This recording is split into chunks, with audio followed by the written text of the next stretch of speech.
Imagine waking up every day playing a character, smiling when you don't want to, agreeing when you actually disagree, living a life that, deep down, doesn't feel like yours. What if the person you show to the world isn't who you truly are? There is a silent secret that traps millions of people, a deep fear of not being accepted. So they adapt, hide, and slowly disappear behind the masks they created to survive. But today, you're about to uncover that invisible force. And why, until you confront it, living with true authenticity will remain out of reach. The most unsettling part. It may already be controlling your life without you even noticing.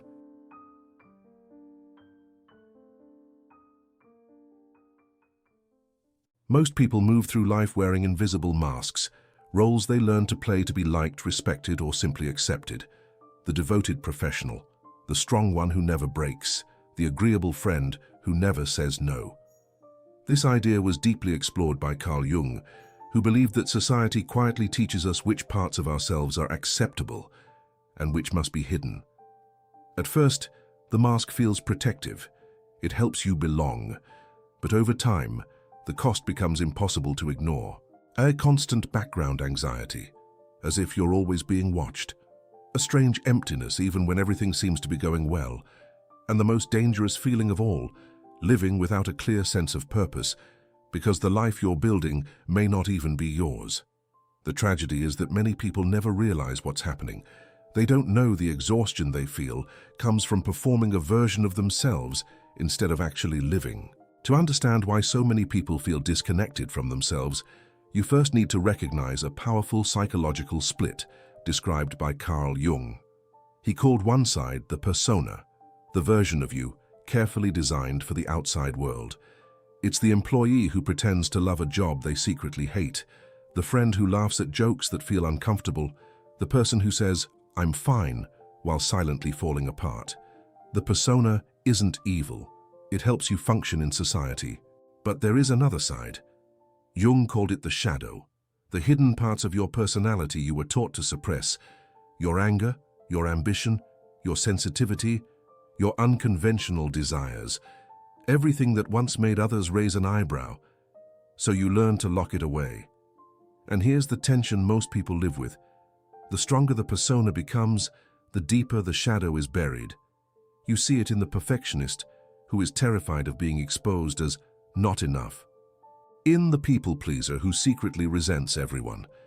Real identification begins the moment you ask yourself a difficult question. Are you living as who you are, or as who you learned you should be? What if the discomfort you've been feeling isn't a flaw, but a signal? According to Carl Jung, the real transformation of a human life begins with a process he called individuation, the courageous path of becoming who you truly are, rather than who the world expects you to be. Individuation is not about reinventing yourself. It is about removing what was never truly yours. It means questioning inherited beliefs, letting go of roles that suffocate you, listening to the quiet inner voice you may have ignored for years. But here is the truth few are prepared to hear. This path demands courage, because the moment you stop performing, some people may not recognize you anymore.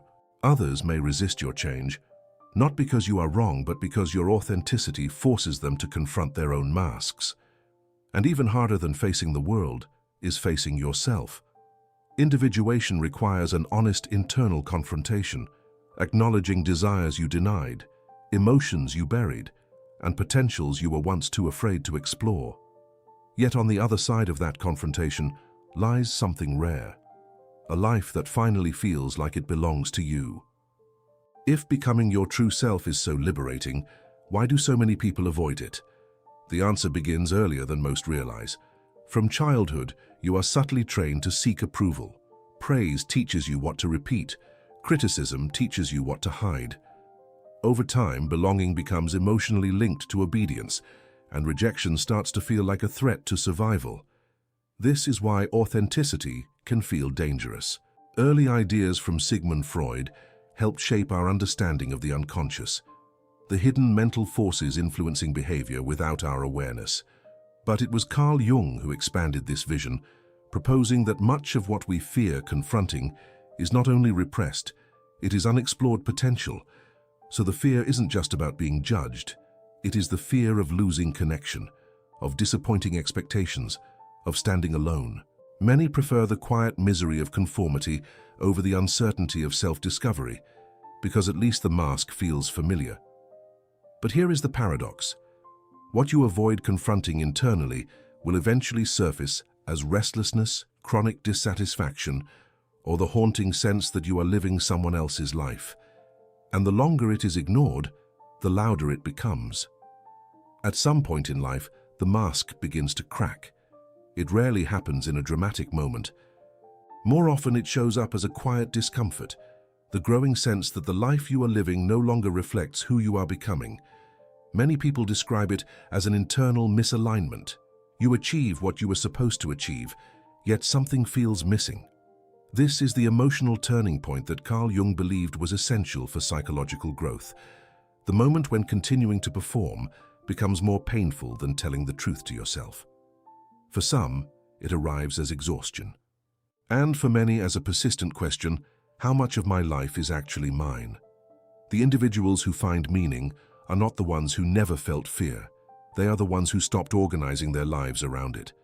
Because the moment you choose internal alignment over external approval, something fundamental shifts.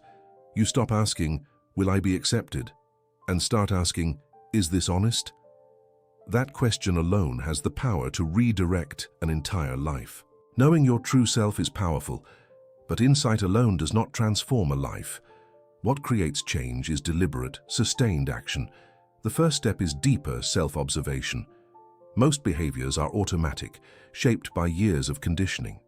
Begin noticing the moments when your reaction feels immediate, agreeing too quickly, apologizing without reason, staying silent when something matters to you. Ask yourself a precise question in those moments. Am I choosing this? Or am I protecting an image? Pay attention to your emotional signals as well. Persistent fatigue, irritation, or emotional numbness often indicate that you are investing energy in maintaining a version of yourself rather than expressing who you are. Journaling can accelerate this awareness. Patterns become visible when your thoughts are no longer just internal noise. Observation is not about judgment. It is about seeing clearly. The second step is accepting your shadow, a concept central to Carl Jung. The shadow is not your dark side. It is the unlived part of you. Traits you were once discouraged from expressing did not disappear. They went underground. For example, someone taught that ambition is selfish may unconsciously sabotage their own growth. A person told that showing emotion is weakness may struggle to form deep relationships. What you suppress does not lose power. It operates from the background. Acceptance begins when you stop labeling parts of yourself as wrong and start asking what they are trying to communicate. Often, your strongest discomfort hides your greatest developmental opportunity. Integration is the goal, not indulgence. Anger becomes assertiveness. Fear becomes discernment. Sensitivity becomes perception. When the shadow is acknowledged, you recover psychological energy that was previously spent on repression. And that energy becomes available for building a life that is genuinely yours.